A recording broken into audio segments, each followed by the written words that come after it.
టెర్రరిస్ట్‌ల చేతిలో చిక్కుకున్న అమర్ ఫ్యామిలీ. వాళ్ళని ఎలా కాపాడగలడు? Welcome back to our YouTube channel. ముందుగా వీడియోని చూస్తున్నవారు సబ్స్క్రైబ్ చేసుకోండి. ఇక వాళ్ళు వెళ్తున్న కార్‌లోనే బాంబ్ పెడుతుండు ఒక టెర్రరిస్ట్ అనమాట. సో, ఆ బాంబ్ వచ్చేసి మనోహరి కాల్ కిందనే ఉంటుంది. సో, ఆ విషయం తెలియక ఇక అందరూ టెన్షన్ పడుతూ ఉంటారు. అంతలో అందులో ఉన్న ఒక వ్యక్తికి వాళ్ళ బాస్ అండ్ టెర్రరిస్టుల్లో ఒక బాస్ కాల్ చేసి, "నువ్వు ఆ బస్‌లో నుంచి బయటకు దూకి మరియు ఆ బస్‌లో ఇలా బాంబు కూడా ఉంది అని చెప్పు" అనేసి చెప్తూ ఉంటాడు.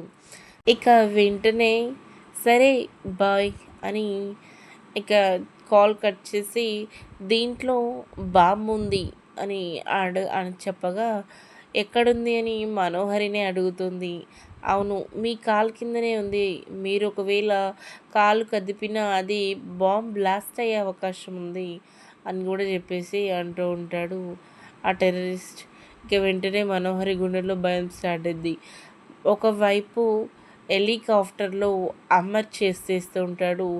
మరోవైపు ఆర్మీ ఫోర్స్ కూడా ఇక బస్‌ని చేస్తూ ఉంటారు.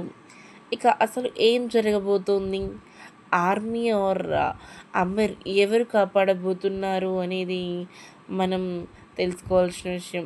మరొకటి ఏంటంటే, ఇక అంతా ప్రీ ప్లాన్డ్‌గా అమర్ వస్తున్నాడు కాబట్టి, అమర్ వాళ్ళని కాపాడుతాడు అని నాకు అనిపిస్తుంది.